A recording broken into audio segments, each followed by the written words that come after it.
brought to you by the EveryDollar app. Start budgeting for free today. This is the Ramsey Show, where America hangs out to have a conversation about their money, their profession, and their relationships.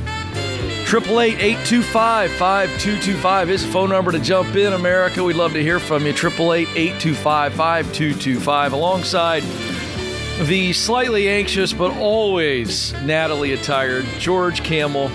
He's ready to go. He's got a freshly clean bomber jacket. Looks like you got that right out of the old dry cleaning plastic. I keep it crispy. It looks good. It looks good, and we're ready to go. It's a new dawn, a new day, a new pope, Ken. A new pope is right. Anything is possible. Big news, first American pope. So if you have any kind of American pride combined with Catholic pride, I guess it's a big day for you. It's a lot of crossover there. A lot of crossover. Maybe the Chicago Bears will finally be good in football. I don't know, but I digress. Great studio audience today, full crowd, and very excited. They're very, very affirming. We walked into the studio, they were already clapping. Instant applause for doing nothing. And we've done nothing yet. So speaking of doing nothing, shall we do something, Let's George? do something.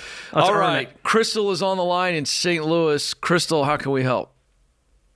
I am looking to get your guys' opinion on some real estate my husband and I purchased last fall. It's our home. We purchased a home. It's on like 3/4 of an acre. It meets a lot of our boxes and stuff like that. But our inspector missed a lot of major electrical stuff. I missed a lot of major cosmetic things that needed to be fixed. But the big question that I have is, after we closed and started doing some renovations and projects on the house, we found out that the vacant land behind our house there is a developer attempting to get it rezoned to put 1,100 apartments on. So right now we're in a very yikes, spread out. It's all like acre lots. Everybody is spread out, and then they're going to plop about 50 or 60 acres behind us, and they're going to put 1,100 apartments. So we are kind of on the fence. So we bought the house last fall for $360,000. We've already put about $40,000 into it. It appraised for $380,000. We could maybe sell it for anywhere right now between $380,000 to $400,000. Do we go ahead and take advantage of that development not being there yet and sell it and potentially have a loss? I don't think we'd have to bring money to closing, but... Well, how long ago did you buy it? October. Yeah, so you're going to have a capital gains hit on that if there's any actual gains, and that's up for debate, correct? Yeah, right. I'd get out of there. Because the market isn't as good as it was in October. Now, I'm going to give an emotional answer. George may come off the top ropes and hammer me on the financial part of this, but based on what I've heard, I'd want to get out of there quick as I possibly could. Okay. That's kind of how I'm feeling about it. Yeah. I just don't. I mean, you never would have bought that house had you known that all those apartments were coming in there, correct?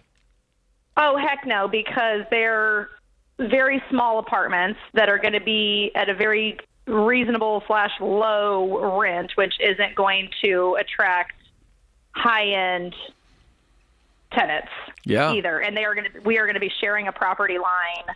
Oh, and eminent domain's going to come in and take the third of my front yard because they're going to have to widen the road. Well, that's my question. Are they paying you for this? No. Well, they'd have to do the eminent domain part, but the rest of it, they own the land. They're just going through the motions of getting it rezoned right now, which they've gotten 80% of it rezoned, and they're just waiting for this last little bit. Yeah, chances are this thing happens. And the chances are the person who might buy your house knows that all of this is happening. So won't that hurt your chances of selling for the price that you want?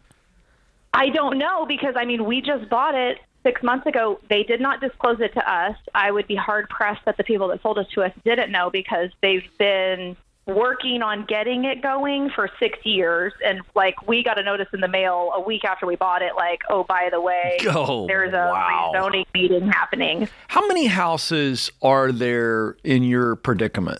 You made it sound like there were several other folks that are. So how many would be having, how many houses? 10 other houses are in the exact same predicament as me in that we share a property line. Have you talked to all 10 of those people to say, hey? Oh, yeah. And how do they feel about it?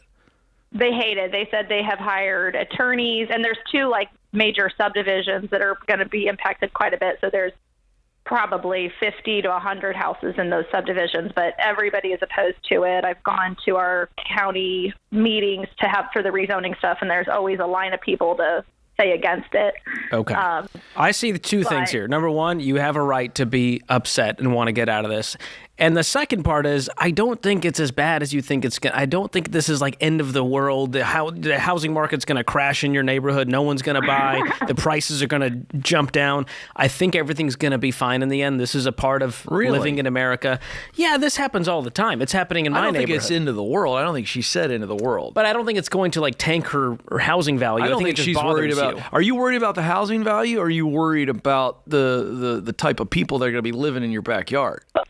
Both, because I do think I think we paid more than we should have because we didn't know a lot of the stuff that was wrong that needed to be addressed. So we've spent more money on the house than we had originally anticipated, which is normal. But then we're thinking if we do decide to go to sell it in 5 years, we're going to maybe be able to sell what we paid for, which isn't what you buy property for, that's supposed to be. And that's the part I don't know that we know the future of what the zip code values will be. The apartments very well could bring, better economic times to your area. We just don't know the future.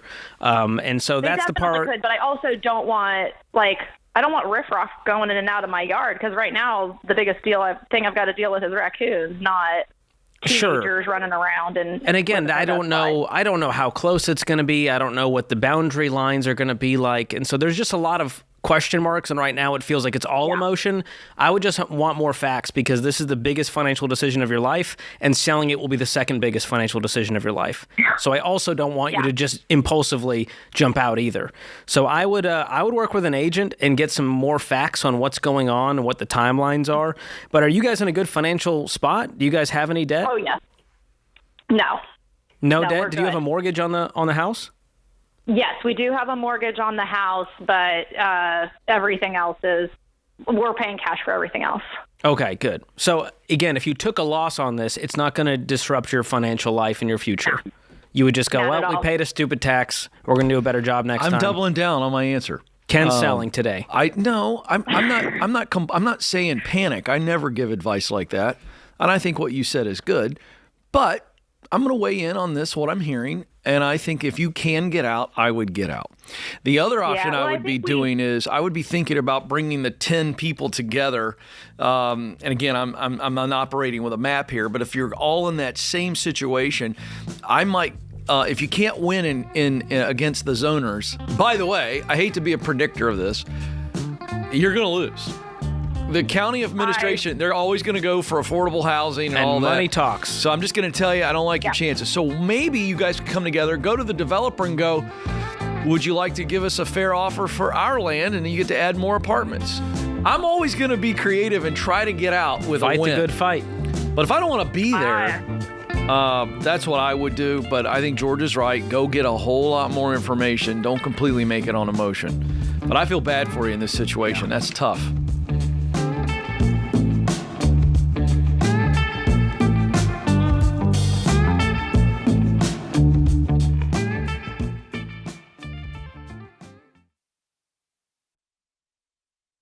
Statistics show that half of Americans don't have enough life insurance, or they don't have any at all. I don't understand this, John. Why don't people want to take care of their family? They think they're going to die or something? Well, I used to be one of those guys. I didn't even think about it. And one of my buddies said, hey, the only reason to not have life insurance is if you hate your wife and kids. And I immediately went and got term life insurance. That's a gut punch. And, you're telling me, and for decades, Dave, I've sat across people who've lost a spouse. They've lost somebody important to them. Me too. And they don't know what to do next. Me too. I mean, you're going to have a crisis here. And, you got two options while you're sitting and talking to a young widow. She's concerned about how she's going to invest all this money properly and not mess this up, or she's concerned how she's going to eat tomorrow. That's exactly These are the right. two options. And take care of your dadgum family, man. Term life insurance can replace income, pay off debts, cover funeral expenses, so your family can actually have the opportunity to just be sad. Yeah. To just miss you. That's exactly what it's supposed to be. It's saying I love you to your family. Term life insurance. Jeff Zander and the team at Zander Insurance makes it easy and affordable. I've used them personally for 25 years. They're the only people I trust. Go to Zander.com or call 800-356-4282.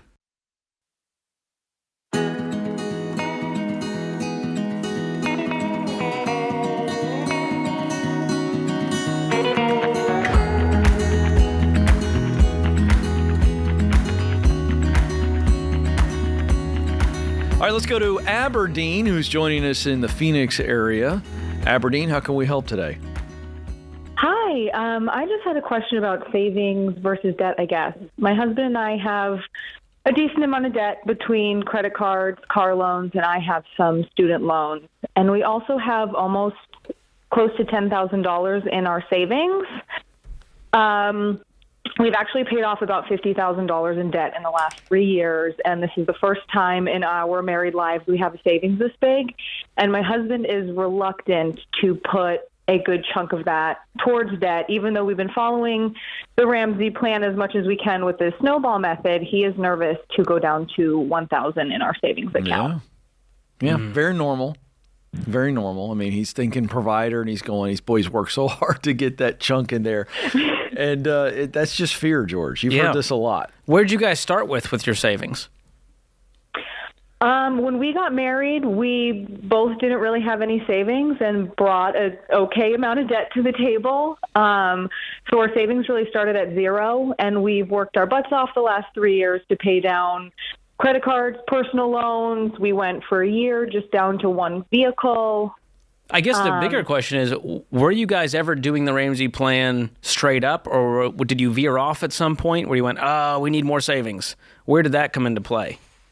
We were following the Ramsey plan the last about 3 years. We've been working it. We paid off 3 personal loans, and I think we've paid off about 2 to 3 credit cards each, which had higher balances. And my husband switched jobs, got a nice bonus, was able to have some increased income for a few months. And it was the first time that we had, in addition to paying our debt, some extra money to spare. So we just kind of started socking it away. Okay. Let me tell you what I'm hearing. Paying. We paid off higher balances first. Okay, that's not the debt snowball, not the Ramsey plan. No, we got extra pay money. Off higher balances. They all had high balances, but we did start with the lowest one. Okay. I'm just trying to get it straight. Were you guys aligned in the first place on, hey, we're doing this Ramsey plan. It's weird. It's a little bit scary. We're going to have $1,000 and we're going to tackle this debt? Because it sounds like at some point someone got a little comfortable and, well, I got a bonus. It might be nice to just stash that away instead of throwing it at the debt, right? Yeah, I definitely think that's what happened. We kind of started with our $2,000 and $3,000 credit card balances and worked our way up. We do each still have 2 credit cards to pay off. And when my husband switched his jobs and we kind of had a little bit of extra income, it was the first time since we started working the Ramsey plan that we had. I guess we made the choice to save that money versus put more of it towards the debt. But it was the first time that we could pay more than just the minimum payment on our credit cards and sock away a couple extra. So you kind of got your head above water and said, man, it'd be nice to have a little bit in savings. And I love that you said we. So you acknowledged this is not him versus you. This is something that we decided together. So it might be time to have another conversation and go, hey, I know we decided to do this. Don't make it an accusation. Just say, but I want to get realigned on the unity of this plan. And I'm thinking we should take this savings, the majority of it, and throw it at the debt. And here's why. And paint that future of, hey, we're gonna get there faster. It's gonna light a new fire under us to get out of debt, to get back to savings. Do you see this kind of picture you need to start painting for him? I do. I absolutely do. We were at the Money and Relationships tour on Tuesday night or Monday night in Phoenix. And, wow. 2 days ago. 2 days ago, yeah. So, and I have always very much been the free spirit. My husband is the nerd. When we started this about 3 years ago, he would email me a calendar invite for a budget meeting, and I would totally blow them off. And so, has he changed his mind? Me on board. Has he changed his mind? He has not. He has not at all. All right, I want to kind of got excited by savings. Okay, I want to take a tack that I hope is going to be helpful. George is right. But if you just go have that conversation and you don't have any kind of specific vision and specifics for him to grab a hold of, it's going to be very hard to overcome the psychology. Would you agree with that, George? Yeah, if he's the nerd, you got to attack it with math. All right, so that's what I want to try to do. So if we can work, so I'm going to lead us through here. And what I think might help you. Okay, so first of all, as it stands today, okay, we got $10,000 set aside. Let's just walk through some numbers very quickly. How much total debt is left? We have roughly about 25 on credit cards in total, and then same with that in car loans. Okay, and what's the next? What's the next debt? The next smallest debt using the snowball method. What's next? Give us that exact number. My husband has his next credit card will be paying off is about $800, and I have one that's about $2,000 will be paying off. Okay, so it's $800, then $2,000, then what? Then we each have one that are sitting between $4,000 and $5,000. They're very close balance-wise. So we're talking two of them. We'll just say $5,000 and $5,000. Yeah. Okay. Now I want to stop right where we're at. Okay. Now what is the minimum payment on the $800 credit card, the smallest debt? I want to say the minimum payment is like something crazy low, like maybe $50. That's probably right. Let's say 50. And then what about the $2,000 card? What's the minimum on that? The minimum on that is $85, and we pay about $150 towards that one. Okay. And then what about the $5,000? Those ones we pay between $150 and $175 on each month. Okay. And I could keep going down the list, but I'm only getting you started here. And George, where I'm taking this is if I add this up, talking almost $500. It's close to $500, not quite, but close to it. All right. Here's the point you have to make to him. You got to, because what he's thinking is, I take $9,000 out of that $10,000 and I put it towards debt, but I don't have hardly anything in savings. And what happens if an emergency over $1,000 happens? This is where I'm going to bring my colleague in, because what you got to share with him is yes, we are spending $9,000, but we are, from a cash flow game, saving ourselves $500 a month. And George, where I'm going with that is he's got to be able to see that most garden variety emergencies, they're going to be able to cover with the $1,000. But if it's more than that, they can cash flow some things with a $500 a month bump. That's true. That's, to me, and I'm coming at this from, if I was in that frame of mind, which I understand, Stacy I'd have to have that to go, oh, okay. Because yes, I'm spending a large chunk, but I'm also freeing up, and that would allow us to weather just about any emergency from cash flowing. Is that push back tracks on that? And if his thing, I don't know what the fear is. Is it security? I don't know how you would feel secure paying credit card companies all this money every single month, knowing that you owe them still $25,000. And you guys have been at this for 3 years already, right? Yeah, we have. Have you asked him? Are you exhausted? Do you want this to go another? I know he is. Based on your math, you got another 3 years to go. Mm-hmm. I know. Can I tell you? Yeah, that was straight up. Our target was your 6 plan years. sucks if it takes 6 years to pay off debt. But George, what would you the can do better. $9,000 Don't you think he would agree? You guys can do better. Yes, I absolutely agree. We absolutely can. So do the better. $9,000 we have in the past. That changes the timeline. It changes your momentum. It changes your hope that you're actually going to see some light at the end of this tunnel. What's your household income? My husband makes about $75,000 a year. He's working. He has a steady job during the week, and then he has a Saturday job as well. Okay. And are you working outside the home? I am not. I'm a stay-at-home mom right now. We have a 2-year-old little girl. I've worked a lot of freelance marketing in the past for myself. So on occasion, I pick up jobs here and there when companies I've worked with, want to hire me again. But it's usually just like a small contract of work. Let me challenge you. Really, let me say to you what your husband's probably afraid to say. You need to be working in the home with a 2-year-old. You've got too much experience. And I wouldn't just allow yourself to fall into the kind of rhythm you've fallen into before with just a small thing here or there. You actually have some transferable skills. And I wonder what kind of freelance work you could do to where you brought in an additional $2,000 a month. Dig into that. What would have to be true for you to use your skill and experience to make that? And now we're really speeding up the timeline. But you got to do this. Yeah, absolutely. And you can do it with 1 2-year-old around the house. There's a lot you can do. Yeah. And show them the math and go, listen, I think we can be debt-free within a year, maybe 18 months instead of another 3 if we do this plan as it's laid out.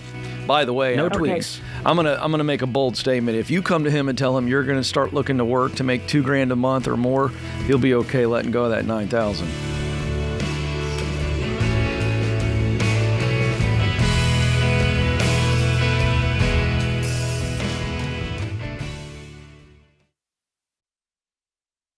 I've been helping people get out of debt and change their lives for over 30 years. So I know change isn't always easy, but it's worth it. And here's change that's actually easy and worth it. Switching to Boost Mobile. Boost gives you nationwide 5G coverage for reliable calls and streaming, and their plans start at just $25 a month for unlimited talk, text, and data. With Boost Mobile, there's no junk fees, no contracts, and they offer a 30-day money-back guarantee. Plus, their customer service team is made up of real people, not robots. So switching is easy. So go to boostmobile.com/Ramsey. That's boostmobile.com/Ramsey.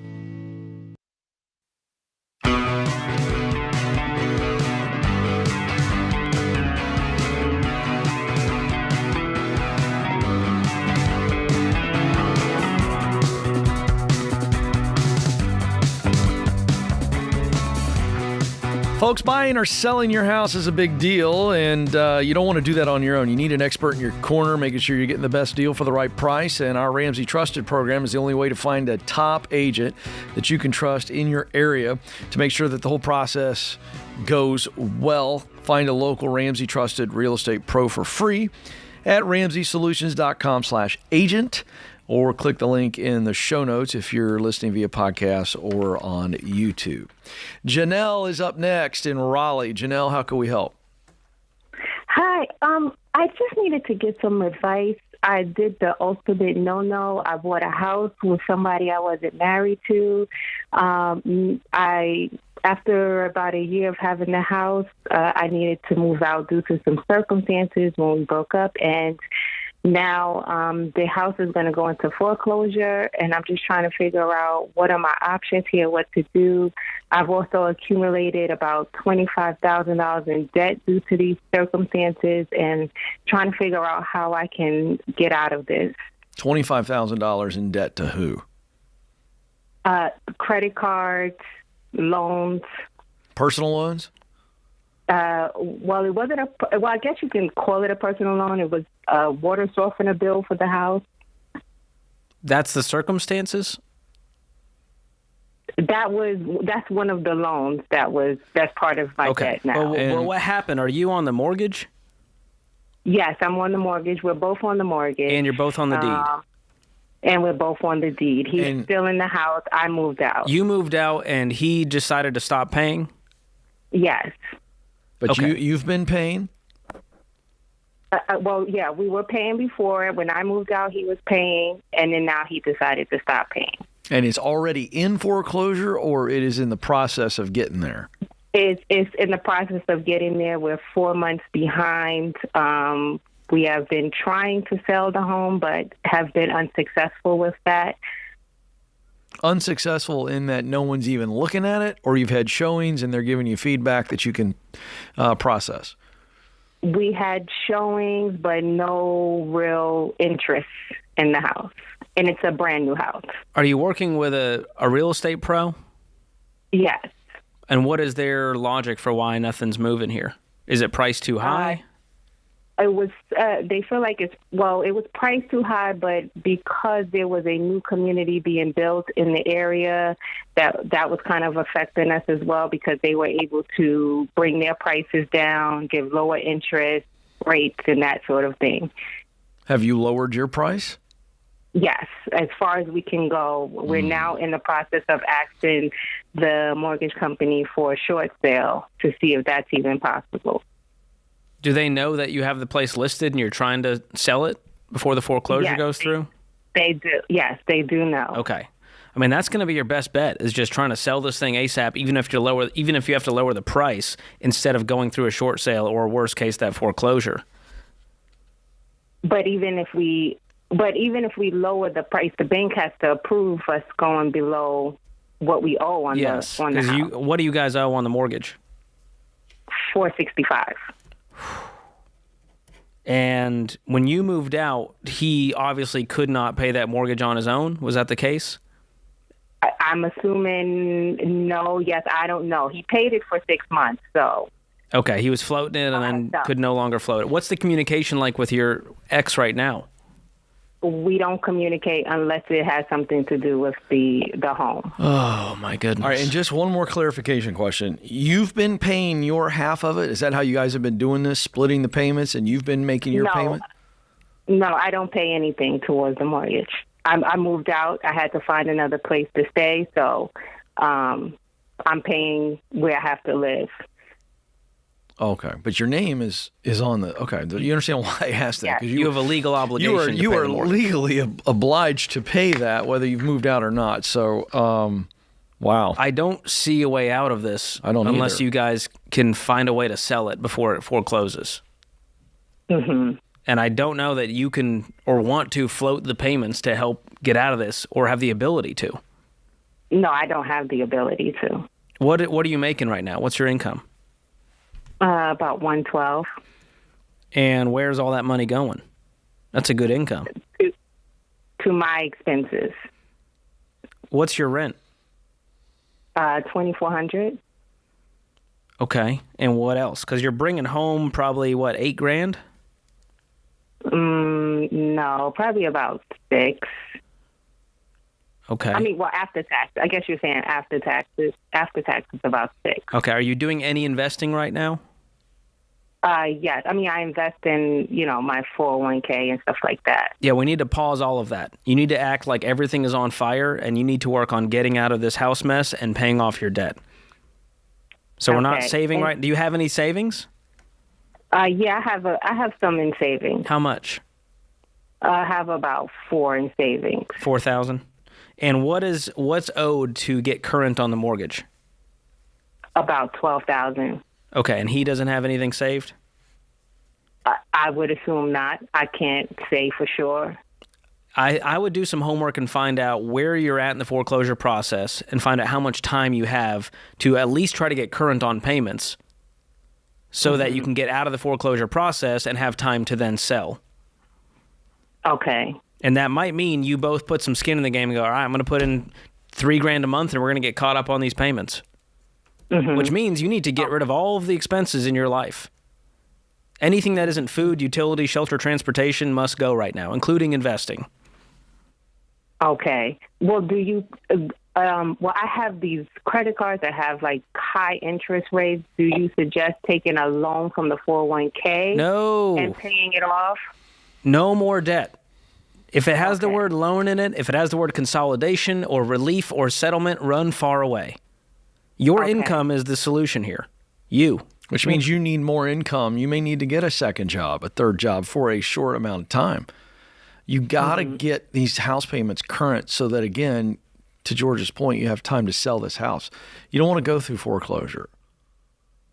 Can he get a temporary roommate, a friend of his, to live in the house too and pay rent to help get above water? That's what I don't know. That's what I mean. Like I said, we don't have communication. I would suggest that's what he do. You're going to need to start communicating. You guys entered quite the partnership here to then just flee the coop.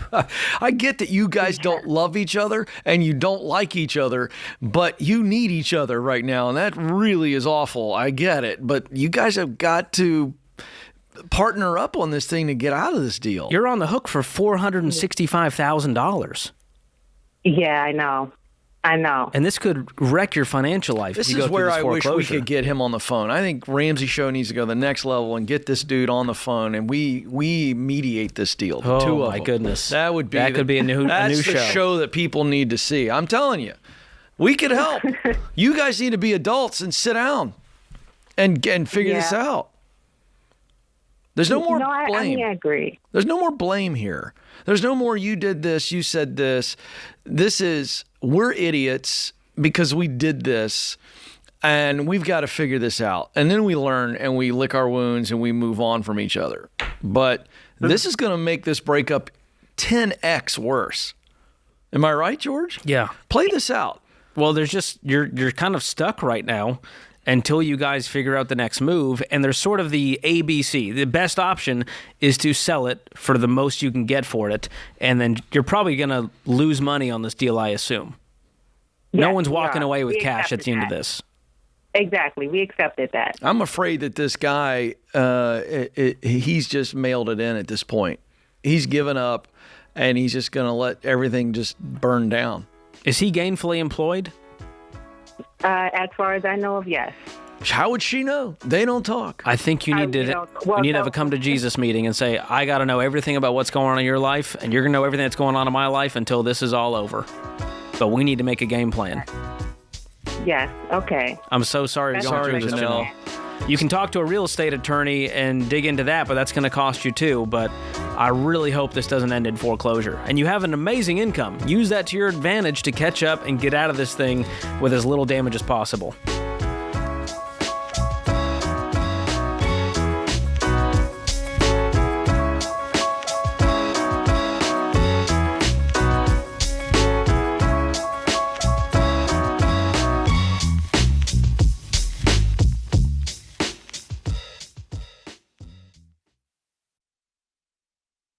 Hey, technology has changed a lot in the last 30 years. Now the hot topic is AI, and I understand that it might seem intimidating. But if you use AI the right way, it's just another tool to help you work smarter and faster, like a calculator or a cordless drill. So if you run a business, you'd better get on board with it before you get left behind. And NetSuite by Oracle offers AI-powered tools that help small businesses improve efficiency and make smarter decisions by bringing all their major business processes into one platform. That way there's one source of truth for the real-time data you need to take advantage of opportunities. Then you can forecast better, scale more efficiently, and streamline those manual tasks that take too long. So join the more than 41,000 businesses, including Ramsey Solutions, that rely on NetSuite to help tackle some of their biggest challenges. And right now you can download the CFO's Guide to AI and Machine Learning at netsuite.com/Ramsey. That's free at netsuite.com/Ramsey.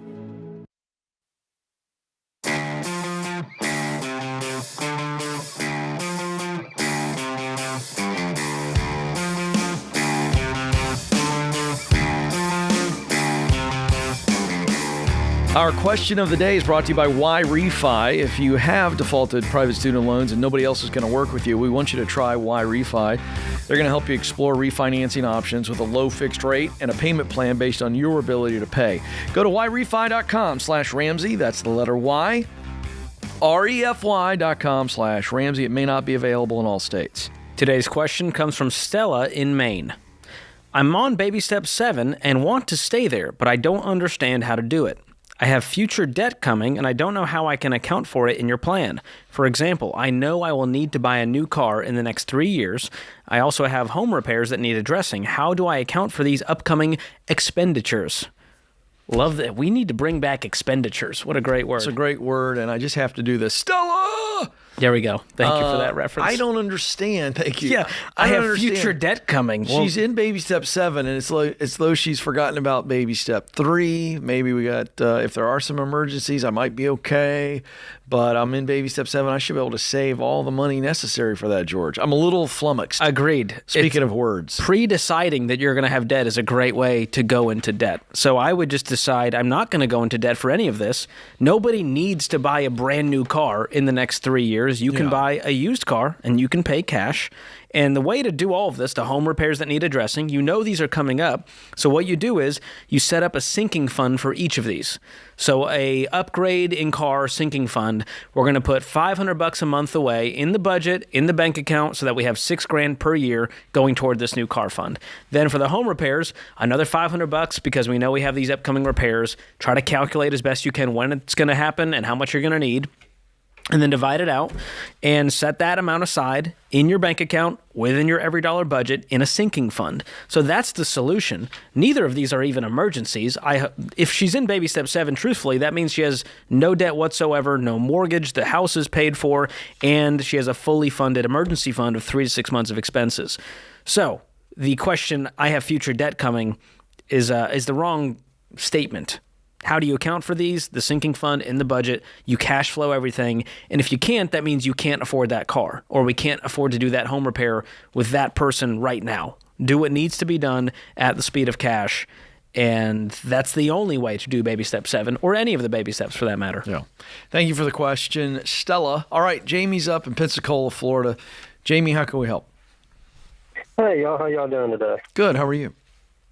I'm good. I had a question. Me and my wife is currently in baby step 2.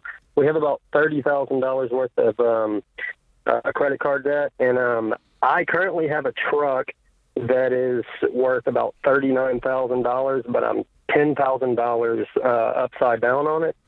I didn't know if it would be wise to pause the baby steps and just try to pay the $10,000 negative off and get rid of the truck, and then resume the baby steps.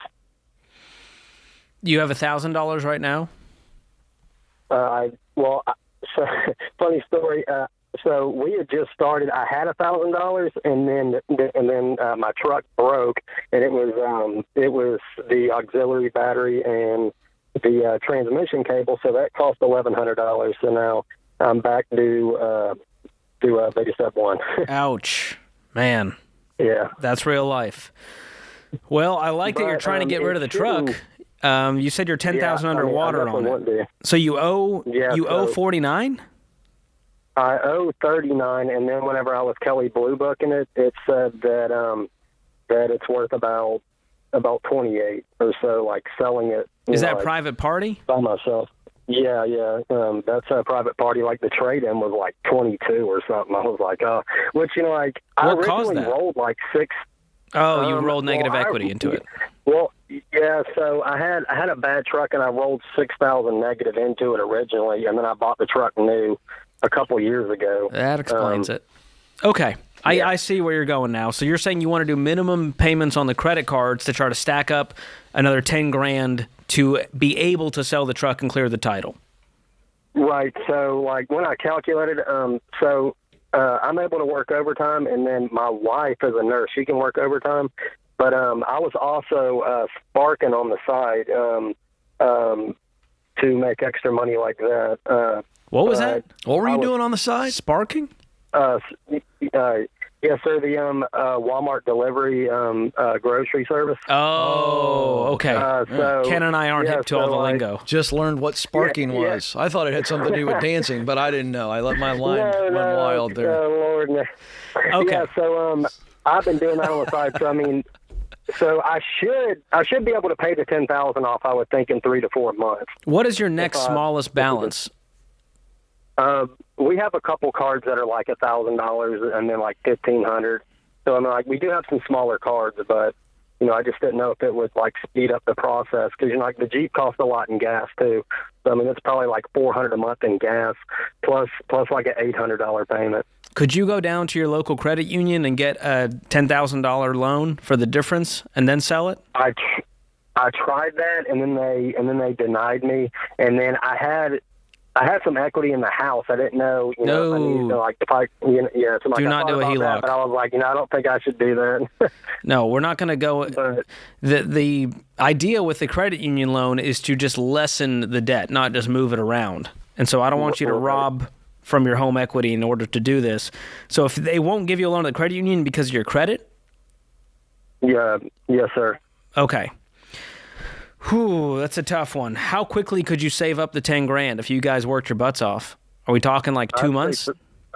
I'd say 3 to 4 months. I mean, if we got after it 3 months. What's your household income? It'd be. We make about $130,000 a year combined, like me and my wife. Amazing. Okay, and you want to get rid of the truck? Oh yes, sir. I've been wanting to get rid of it. I've just felt stuck in it though, because all the negative, Yeah. Well, the damage is done. You already have the negative equity, so I don't know that it's going to do that much for you to delay making payments on the credit card to save up the $10,000. I'm wondering if you guys just bust through all of this. Okay. How quickly could you pay off the $30,000 in credit card debt? 6 months? I was trying to.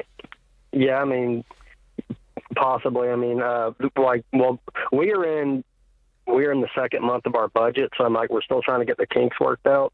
But I mean, we typically only have like $900 a month left over, but that's, you know, like that's without me counting, you know, like delivering groceries on the side, and then my wife hadn't worked much overtime lately because what's the payment on that truck? She was pregnant. $800 a month. Dang. And what's all your credit card minimum payments combined? It was a lot, like $1,000 or maybe a little more, maybe like $1,200. What do you do for a living? So I work out at Navy Federal on the grounds facility, like doing all the landscaping and stuff. And then my wife's a nurse. Okay. The reason I'm asking that is I just learned what sparking was, and obviously I was confused about what it might be, and I just don't know if that's the best use of your time. You know, I don't know what you're making. I used to cut grass on the side and all that stuff, but then I ended up getting rid of my equipment. Well, so that kind of took that out. Well, but you keep coming up with all these reasons, limitations. I just hear it in your voice. You don't have to go buy equipment to do this, but where can you pick up some extra hours doing landscaping for somebody? Because they can't get somebody else to show up, but you go, I can. I'm your Huckleberry. I work. I could. Let's go. Yeah, I mean, I could probably do like flower beds and stuff like that. You know, like that didn't involve. Like, my point is, what can you do to make more money for your time than driving groceries? George, you've done this. It's not a lot of margin. What was it in December? I was doing Instacart shopping. Yeah. I wanted to see what it was like. But there's not a lot of margin in this for your time. No. What are people making on average per hour? I was really hustling, trying to take advantage of all the little bonuses, and it turned out to be about $20 to $25 an hour. Okay, well, that's better than I thought. That's if you're really going after it. Oh, okay. But the average person's probably not making that More much. like 15 to 20. So not terrible. All right. But it's a lot of, your wear and tear. Is Instacart the same thing as sparking? It's similar. I think Walmart, that's just their version of it. I got to give them credit. I feel like it's a really fun name, you know? Instead of I'm delivering groceries, I'm sparking. I think it's a conversational starter. You can pause and save up and clear the equity, but you're going to do the same thing if you clear the credit card debt and free up all those payments anyways. So, it's up to you, man.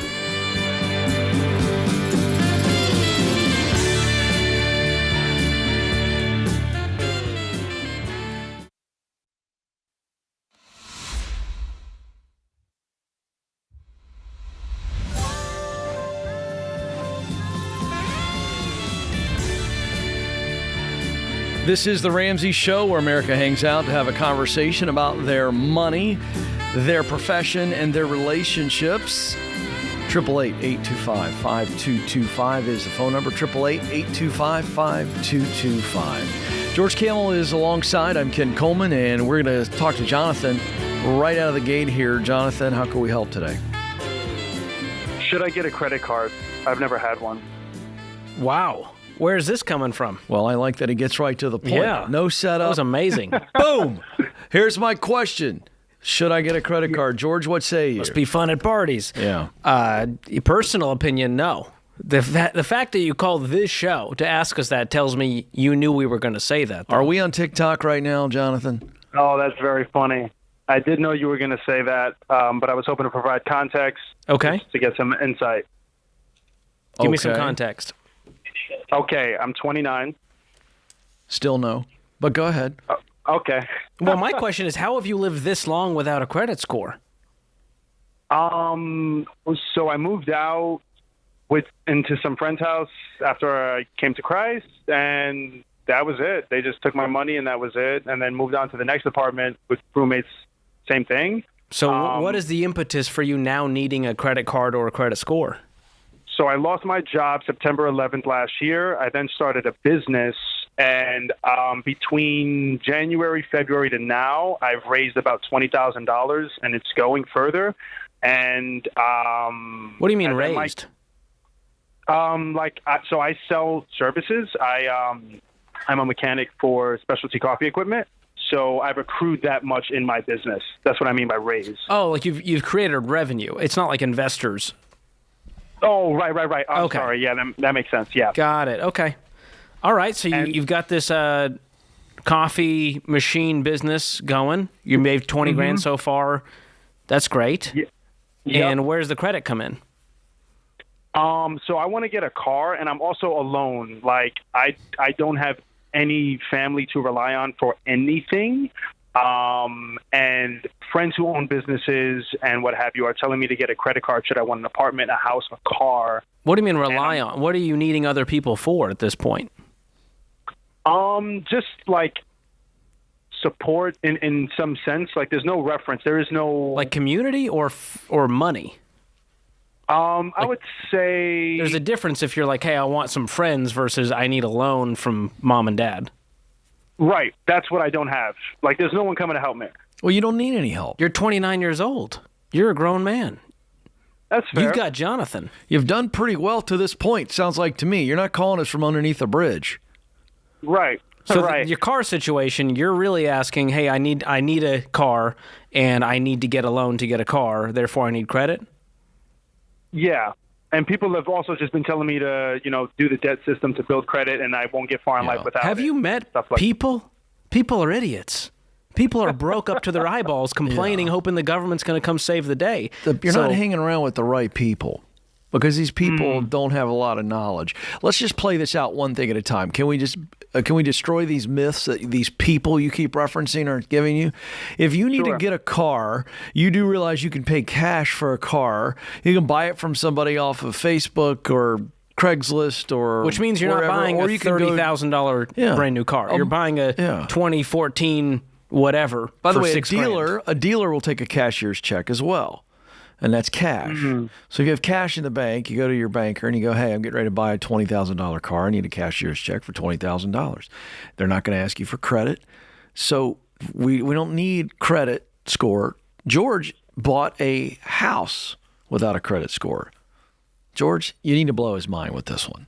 And I'm going to, Jonathan, when we're done here, I'll send you a copy of my book, Breaking Free from Broke. I break down every objection and how to do all of these things, how to live without a credit score, how to rent an apartment. Is that? It's chapter 2. Chapter 2. Out of the gate, I had Jonathan, to lead you can skip ahead to chapter 2, okay?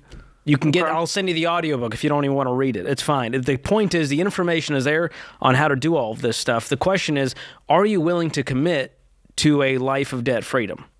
That's the most important part. Sure. Yeah. I owe no debt. In its most technical form, I owe a college, not a loan, but a semester when I dropped out. Other than that, I have no debt. I've never had a credit card. Okay. Well, you're not going to need one now. Keep not having one. How much do you have in savings? You don't need one. What was that question? How much do you have in savings? Savings personally is laughable, but my company has all my liquidity, which is about $20,000.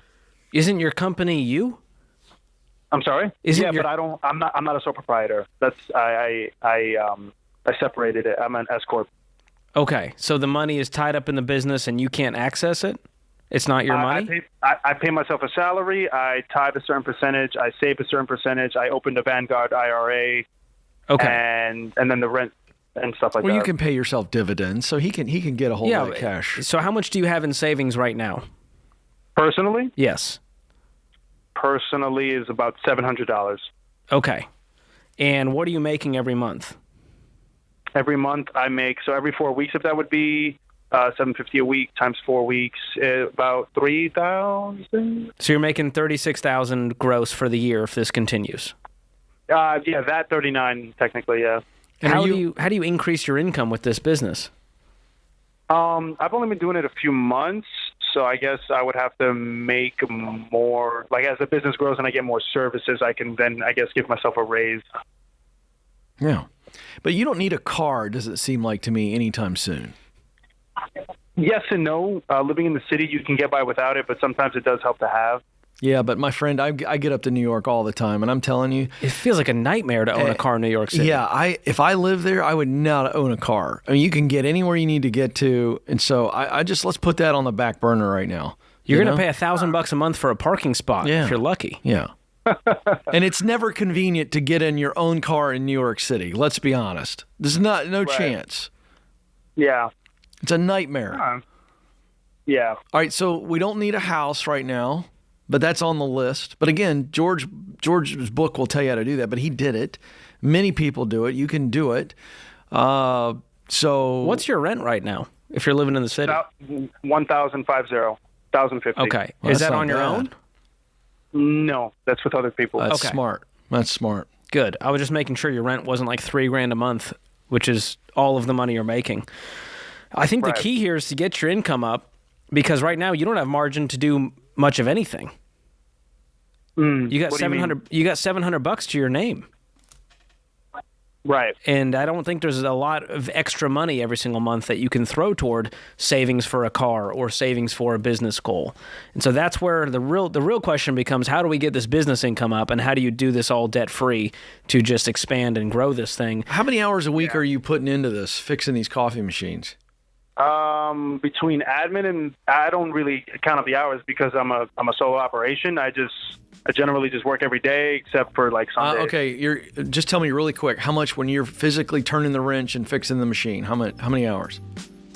Ooh, maybe 10 at this moment. Exactly. Maybe 10, 15. Exactly. The rest is admin stuff. Yeah. So my point is the first thing you can do is start beating the street here, and let's find some people who need their machines fixed. Let's add 5-10 more clients and get some recurring. You have more clients. time on your hands and so let's go.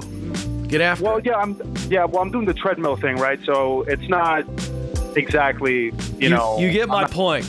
You need more money. You don't need more credit. Hang on the line. That's the deal. We'll send you a copy of Breaking Free from Broke and Dave's book, Build a Business You Love. There we go.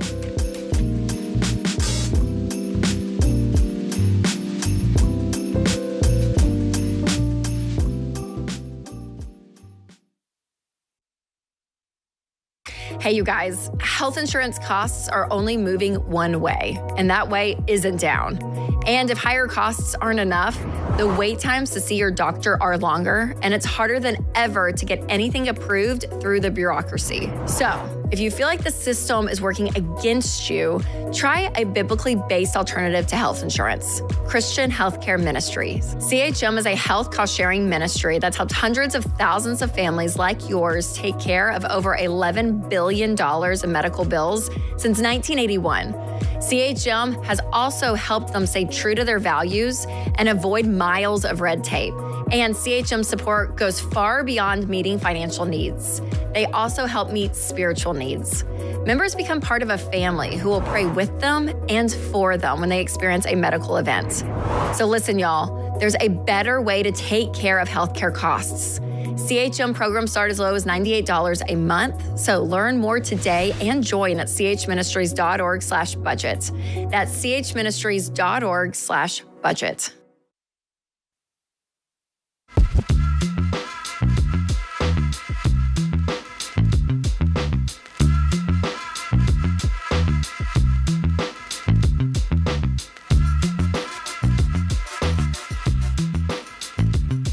All right, let's go to Joseph, who is in Knoxville, Tennessee. Joseph, how can we help? Yes, I have got a nephew that had agreed to take care of his parents when they retired, and he's not honoring that obligation, and he's asking other family members to chip in. And, of course, we're all older and retired and on fixed incomes, and it's just becoming difficult for us to help. How do we get him to honor his obligation? Well, what does take care of mean? It sounds financial. Is it more than that? Give us a little bit clearer picture as to what you're describing when you said he committed to take care of them. What does that mean? That means he obligated himself to help them financially with expenses over their current income. And he was honoring that for a while, but now he's got himself in so much debt that he cannot honor that. Why? He doesn't see that he's in debt. Okay. And why do his parents have more expenses than their income? They were in a situation where they had a daughter who had suffered from mental illness, and through her mental illness, she ended up passing away. And when she was alive, she had an income, which was Social Security disability, that covered most of their other expenses. But now that she's passed, that amount of money has fallen to my nephew, who agreed to cover How much is that amount? That's around $1,200 a month. And he covered it for how long, you said? He covered it for About a year and a half. And now he's in deep trouble, and he's calling everybody going, I'm in trouble. I need some help. Correct. Well, he's not even calling us. We're kind of pointing out to him that because other family members are chipping in to pay for property taxes or HOH fees or HOA fees and that sort of thing. His parents are kind of going, we need help, and they're calling everybody else because he's not doing it. Because he's not doing it correct. How old are the parents? The parents are in their mid-70s. Okay, and how old is nephew?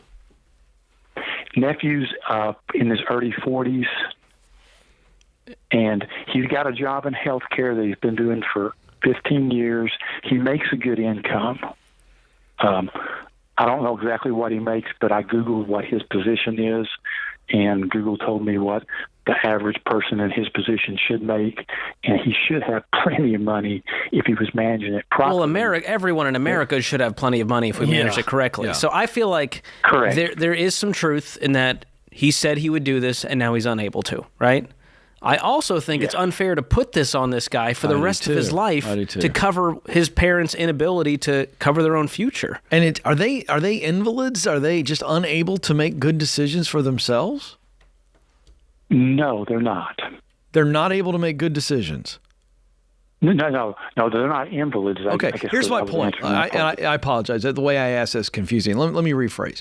My mom and dad are mid-70s right now, and they have they're retired, but they have income based on their retirement, Social Security, and everything else. And if they had a $1,200 a month shortfall, then that's on them. It's not on me and my brother to handle that and deal with that. Now, would I sit down with them and lay out all their options? Because I think that's what has to happen. That's where I'm at, George. What has to happen is you and all these other family members who are chipping in to bail them out need to stop chipping in, and we need to have a gathering in the living room. And we're going to talk it out because your son can't deal with it.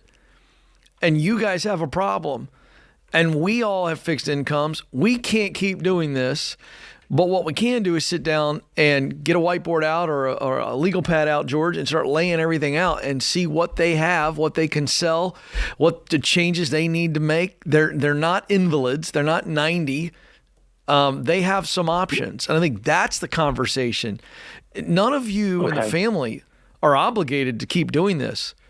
And there's no legal obligation or moral obligation for any of you to cover their expenses. Nor is it your job to tell the nephew to shape up, you know what I mean, and scold a 40-year-old grown man. It's not your job. Correct. I mean, So therefore, George and I don't have any advice on that because we wouldn't do that. So if we were in your shoes, what I would do is call a family meeting and go, listen, guys, we all might have to chip in something. What can you chip in, if anything, in order to float this for now, and what expenses can we cut? How can we get more income in their life? And that might mean parents have to go do some part-time work. Yeah. Are they healthy? They are, and the father does have a part-time job.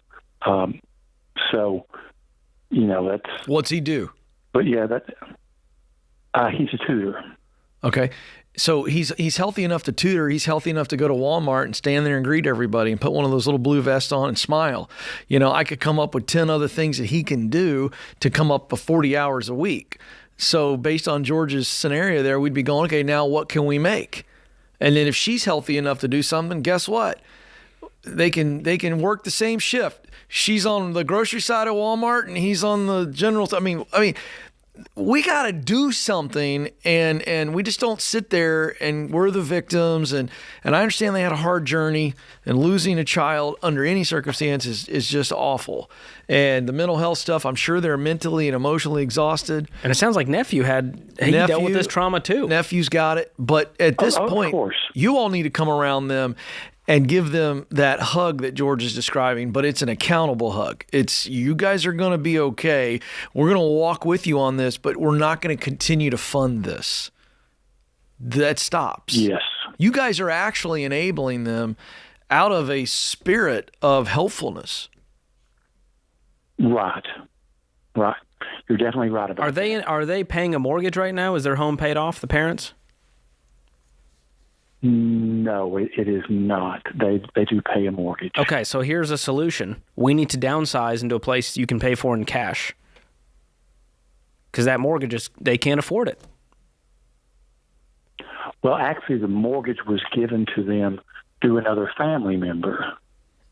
How is that a gift? I don't understand. They can sell the house, though. It's their house, right? But they're paying the other family member back the mortgage. It's a small amount. So their name is not on the mortgage? Not that I'm aware of. Are they renting then? I'm confused. Is their name on the deed? Not that I'm aware of. Oh, my goodness. Is this your what's your relationship to this family you're telling us about? What's your relationship to them? I'm a brother-in-law.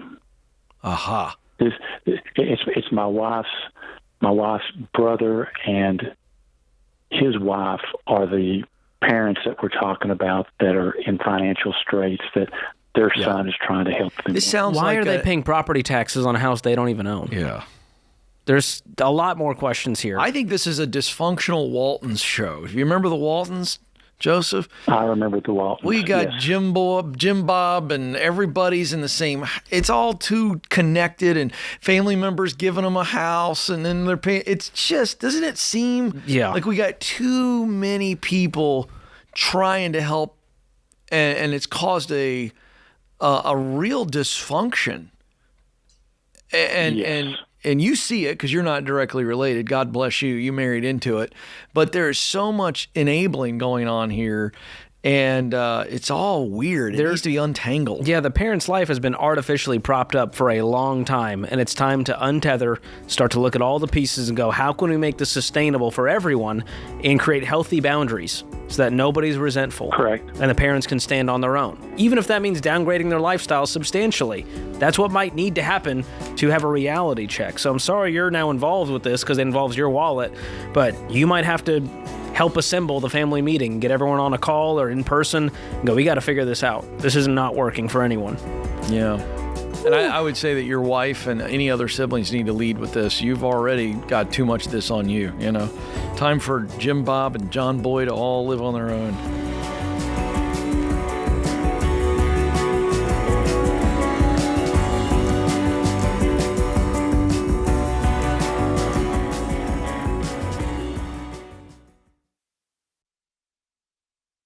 This show is sponsored by BetterHelp. More and more people are becoming aware of the need for mental and emotional health resources. But over a quarter of those people still say they avoid getting therapy due to the fear of judgment. I know because I've been there.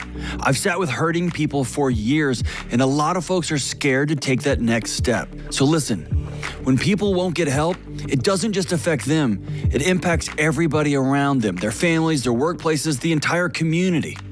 The world is better when people are healthy and whole. So if you're thinking about trying therapy, contact my friends at BetterHelp. BetterHelp is 100% online therapy, so it's affordable and convenient for your schedule. They have a network of more than 30,000 licensed therapists with a wide range of specialties. And BetterHelp has over 10 years of experience matching people with the therapist that's just right for them. So to get started, just fill out a short online survey to get matched with a licensed therapist. And if it's not the right fit, you can switch therapists at any time. It's easy and it doesn't cost any extra money. Listen, good folks, we're all better with help. Visit BetterHelp.com/Ramsey Radio to get 10% off your first month. That's BetterHelp, HELP.com/Ramsey Radio.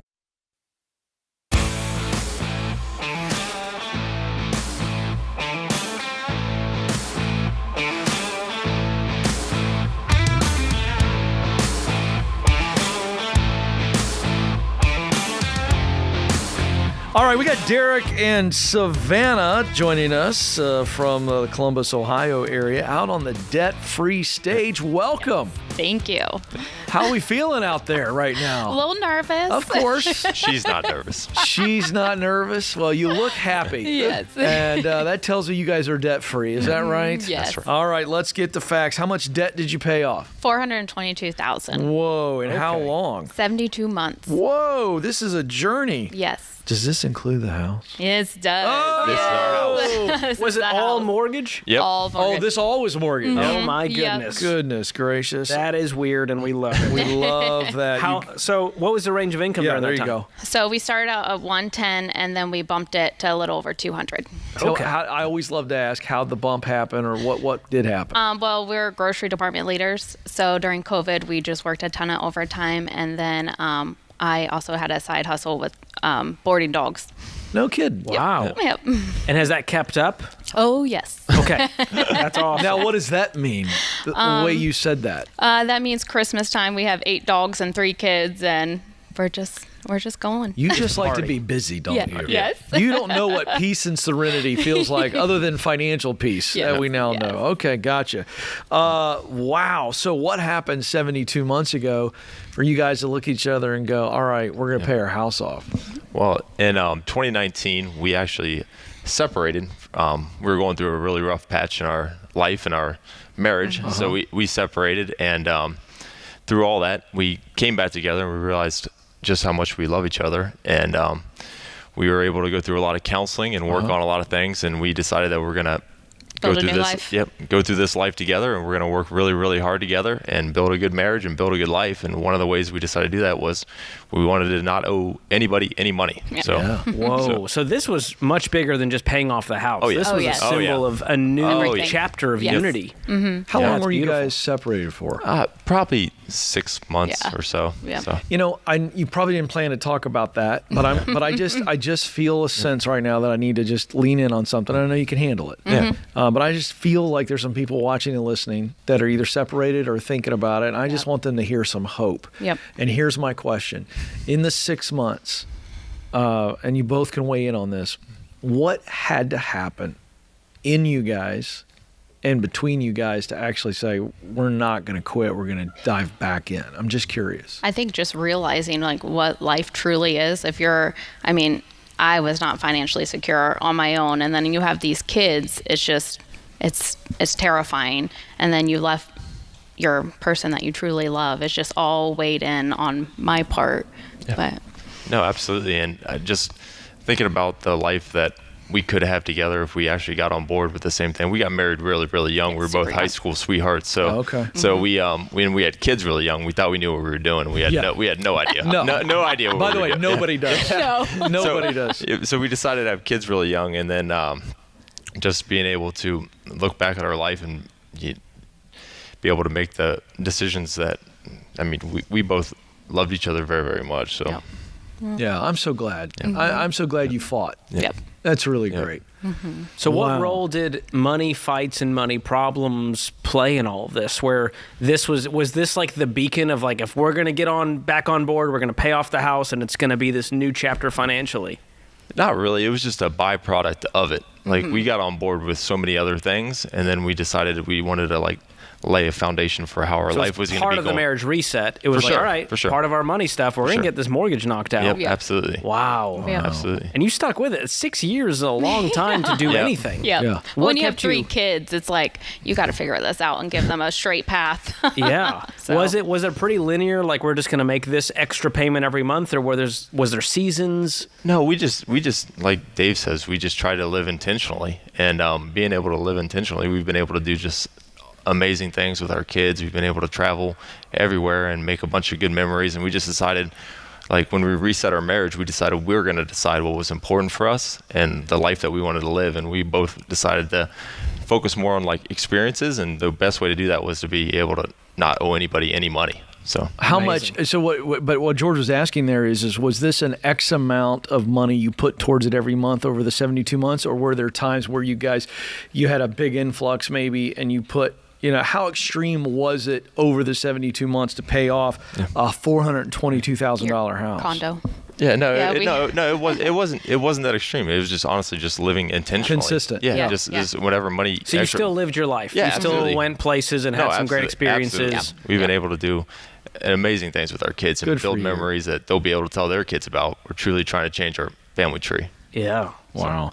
So if I'm seeing this right, it's about $60,000 a year you averaged roughly to put this away. And what was it like knowing your story now when you guys made the last payment on the house? Take us back to that. Yeah, I remember I was sitting there just at the gym or something. I remember looking around. I was like, wait, I don't owe anybody any money. I was like, it's just a completely surreal feeling. Yeah. And that's an unreal feeling for me. When I lost my childhood home when I was younger, we were never financially secure. So knowing that and this is my house and this is for my kids, it's breathtaking. And then we're seeing a picture here on YouTube. And I just knowing what I know, I'm coming up on 27 years of marriage on Friday, and I just know, having moved several times, a house is a true nest for a woman, isn't it? Yes. And now this is really your nest. Mm-hmm. There's no bank name on this nest. Nope. That's kind of awesome. How old are the kids? We have a 11-year-old, a 10-year-old, and then a 3-year-old. Oh, wow. Yep. There they are. Good-looking crew there. Yeah. That's incredible. So this home now represents a new future, a family tree change, safety, security that you never had growing up. Mm-hmm. What's next for you guys? We have a lot of travel planned, and we're going to keep building on making a bunch of good memories with our kids. And it's just very important for us to change our family trees, to set them up for their kids and so forth. Do the older kids understand what went down? Like, are they in the know? Yeah. I mean, a little bit. We've talked about the problems that we've had in the past. We try to be open about it so they can learn from it, and Yep, we let them know our journey, and we're trying to set the whole budget with the kids because they're kind of learning. So they make their own money. They have allowances every week. They actually help with the dog business, so they buy their own things, and they know money comes from work, and they have seen mom and dad work really hard. For sure. Yep. That's for sure. All right, I want you to encourage couples out there that are listening and watching. What is, in your mind, the key to staying with this journey? Communication, and then just... I'd say just building a future that it motivates you, and you want to, like, once you start building momentum and you start seeing a future and you make progress towards it, it keeps you working hard. That's for sure. Yep. Yeah. Wow. I just love that story, George. It's so fantastic. Who was your biggest supporters on the journey? He was mine. Yeah, no. You guys honestly, are like a Hallmark card. Honestly, we didn't tell too many people about it. We just relied on each other, and then, like I said, we had a future that we were both working towards. Just low key. What's the house worth? About a little over $700. Wow. And what's in the nest egg and retirement accounts? $750. We're looking at baby steps millionaires. Baby steps millionaires you right guys there. Are and how old are you, if you don't mind me asking? I'm 32. I'm 34. This is mind-blowing. Hey, listen, that's exciting. We're talking about crazy wealth that they're going to be building. Really crazy wealth with the kiddos. So, I love it. Wow, really good stuff. All right, you guys ready to go? Are the kiddos watching and listening They'll somewhere? be watching. Okay, they said I have to be cool. Yeah, we have to be cool on the YouTube. Yeah. All right. Don't be cringe, Mom. All right, we got Derek and Savannah from the Columbus, Ohio area. They paid off $422,000. It was their house in 72 months, making a range of income from $110,000 to $200,000. They are truly changing their family tree. What was once a separation is now an awesome, beautiful marriage, and we got to see it. Derek and Savannah, take it away. Let's hear your debt-free scream. 3, 2, 1. We're debt-free! Yes, they are. And they were cool, too. The kids won't be cringed over that. There's nothing cringe about debt freedom. I'll tell you that much. And younger than you, that is George. Incredible. I know. I feel like I got to step up my game. Yeah. Well, a couple new bomber jackets will do it. That'll do it.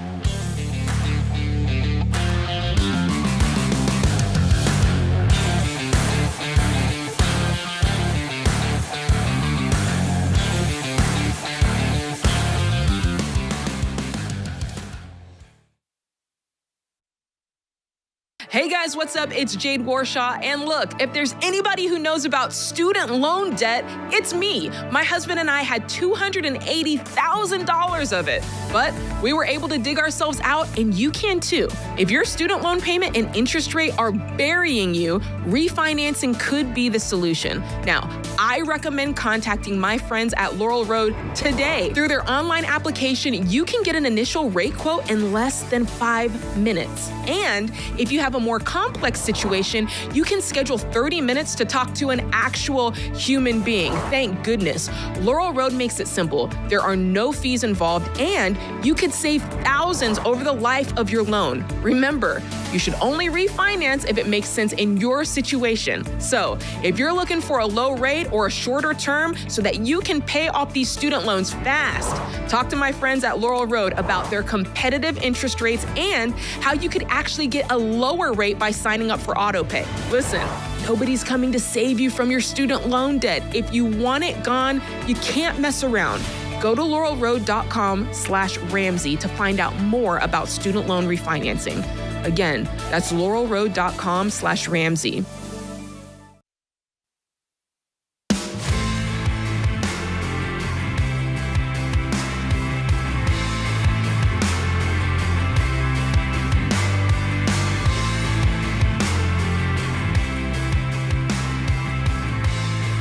All right, George, it's that time of year where kids are graduating high school and college, and with that time of year, it's kind of a mixed bag of emotions. The celebration, the excitement, moving on to a new chapter, but all of a sudden, massive reality for the young people. The existential crisis. That's right. For high school kids, it's all right, I'm going to college. What major do I pick? Where's that going to put me in the real world when I need a job? Then we got college kids coming out with a lot of debt, many of them, and they're going, I've been here for 4 years. Now I got to get out in the real world. What do I do with my life? And the answer is find the work you're wired to do. And so we have a book called The Get Clear Career Assessment, Find the Work You're Wired to Do. It was a bestseller. Comes with an assessment that measures 3 specific wires, if you will, George. The wire of talent, that's what you do best. Think of skills. The wire of passion, this is work you really enjoy doing. You lose track of time when you're doing it. And then the third wire is a sense of value and mission. In other words, what results do I want to put out into the world? And so we measure those 3 wires and we put it together with all the details, and someone can see, oh, this is the work I'm wired to do. So that's a quick summary of what the assessment does, and then the book itself is me coaching the results with that individual. So you get your assessment results, and it's about a 45-minute read. And this is the book. It just came out this week. Find the Work You're Wired to Do. Student edition. Comes with the student assessment. It's $34.99. This is a great gift for the student who's graduating in your life, or certainly any student. But people are thinking graduation gifts, and this is a fabulous, fabulous resource. You can get it at RamseySolutions.com/store. That's RamseySolutions.com/store. All right, Rebecca is up in Atlanta, Georgia. Rebecca, how can we help? Hi, thank you so much for taking my call. Well, my situation right now is my husband and I, we closed on a house back in 2023. I got laid off the same week we closed unexpectedly, and we've been underwater ever since. I'm trying to, I guess I need advice on what would be the best route for us to take. What were you making? I was making around 80, and my husband currently makes 75. Okay. Are you able to cover your basic bills with his income right now? Barely. We cannot afford our mortgage. We can't afford our mortgage at all. Are you behind? Yes. How many months? A year. We were on forbearance. We just resumed payments last month. Oh, my goodness. Yeah. What's the plan with the mortgage company? What's the latest communication with them? So the latest communication is they reduced our loan by like $500. And we currently pay $3,300 a month. And we're currently like on a trial right now. So like we have to pay April, May, and June. And then whatever we didn't pay for the past year, they're going to put on the back of our loan and extend our loan. Why haven't you guys moved out and sold the place? Honestly, I wanted to do that since last year. My husband, he doesn't want to. He doesn't have a choice. They're going to take it away from you. Yeah. There's no wants right now. It's what's the reality of our situation. And then what's been going on with your job and income for the last year?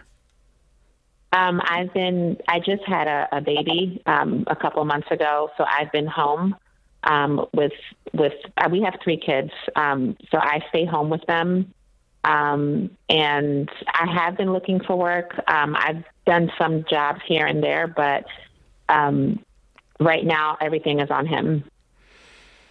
And what does he do? And how much does he make again? Sure. He works in sales, and he earns $75,000. Is he straight commission? No, he's salary. What's he earns selling? Bonuses. He sells cars. Okay. Might I make a suggestion that he start looking? I mean, you guys got a lot going on here. So this is like, I don't want to give you too many things, but if I'm him and I realize that the skill of selling has no limit to it, it's just he's got to find the right thing to sell. And if I were him, I would be treating this like his life depended on it, and I would find a better sales job. And let's get a raise, because if we can get him up over 100,000 with a lack of a ceiling, and he can keep going, you guys need that momentum. I still think you need to sell this house. I think he needs to swallow whatever pride he has on this deal or whatever's going on, and let's reset. Okay, you got a baby. Let's reduce our expenses and introduce some peace and serenity into your family. And while he's rebuilding, in other words, a sales career where he can do very, very well, he's got to happen to this situation, and he's letting it happen to him. Yeah. I agree. I mean, I mentioned to him about selling the house. We've had family, loan us money, but I feel like we're just kicking the can down the road, like we're getting by. But it's not relieving our situation. Like we are at a negative each month. Yeah, this isn't sustainable, and it hasn't been since the beginning. This really is an income issue. I mean, there's other issues, but like the solve on this is sell the house, but then let's make sure we get our income to a much better place and now start operating within that. Yeah. I mean, I don't know what needs to be said to him. I wish I could get him on the phone. I think it's going to have to take a foreclosure for him to realize this is serious, and I don't want it to get to that point.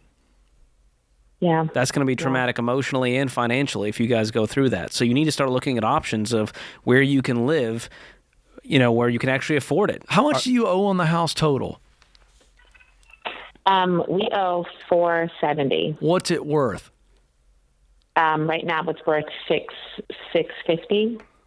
And do you guys have any debt? Right now we don't have any credit cards. I have some credit card debt, but he doesn't have any. Okay. How much? How much do you have? I have around $12,000 in credit card debt.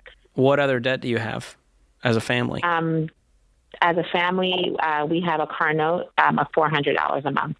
What's left on the loan? On the car? Yeah. We just got it. You just got it? You're telling me in the midst of this crisis, you decided to take out a car loan? We needed a car. The car that I had What did the car cost? Wasn't right.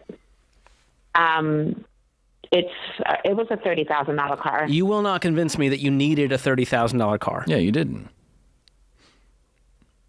You may have needed a $5,000 or $7,000 or $10,000 car. You called us, and we're not trying to beat up on you at all, but we've heard this call thousands of times, just had a different name and a different location. But the answer to your question, what should we do?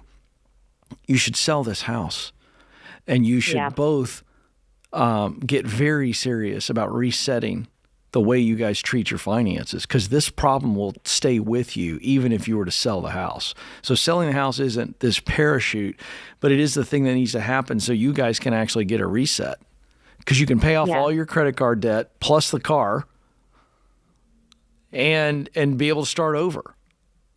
Right. It's got to happen. Yeah. Here's what I'm trying to get at. George and I can tell you this and tell you this and tell you this and tell you what you need to do.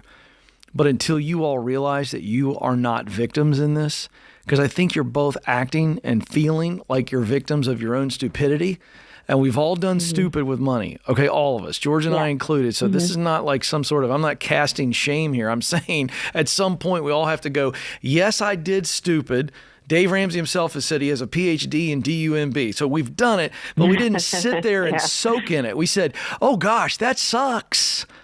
I don't like where we're at right now, so we are going to do more things that suck, which means we have to sell our house, and that's really going to suck.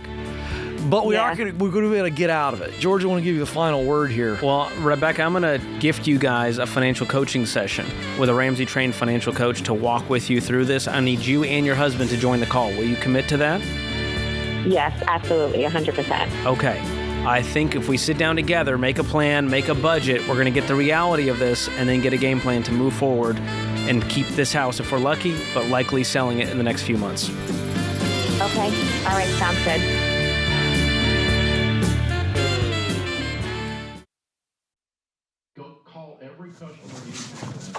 Hey, what are you still doing here? You know the rest of the show's happening on the Ramsey Network app, right? So you got to jump over there to continue watching. You can download it for free. Just go to your app store, type in Ramsey Network. It's completely free, and I'll drop a link in the show notes to make it easy for you. So if you're watching on the app, you're in luck. But if you're watching anywhere else, this show is over for you. So jump onto the app and let the fun continue. All right. Go on now. Don't make it weird.